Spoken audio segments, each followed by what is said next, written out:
አንድ ጊዜ አውቶቡስ ለመያዝ እየተጣደፍኩ ነበርና እየሮጥኩ ሳለሁ አንዲት ሴት ብቻዋን መሸከም የማትችለውን ብዙ ነገር ይዛ መሬት ላይ ተቀምጣ አየሁ። ወደ እሷ ሄጄ እርዳታ እንደምትፈልግ በችኮላ ጠየኳት። እንደ ቸኮልኩ ስላስተዋለች አይ አያስፈልግም ስትል መለሰችልኝ። እኔም እሺ ብዬ ወደ አውቶቡሱ ሮጥኩ። ልክ አውቶቡስ ውስጥ ገብቼ ስቀመጥ መንፈስ ቅዱስ እንዲህ የሚል መልእክት ሰጠኝ።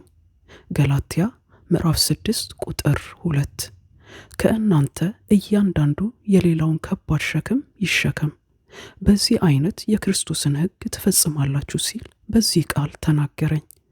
ሸክም ጭንቀት፣ ተስፋ መቁረጥ፣ ሐዘን፣ ድካም፣ ህመም ሊሆን ይችላል።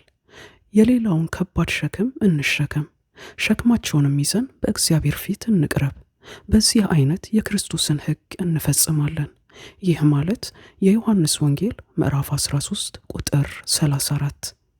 እርስ በራሳችሁ እንድትዋደዱ አዲስ ትእዛዝ እሰጣችኋለሁ፣ እኔ እንደወደድኳችሁ እናንተም እርስ በራሳችሁ ተዋደዱ ይለናል። የእግዚአብሔር ጸጋና ሰላም ከእናንተ ጋር ይሁን።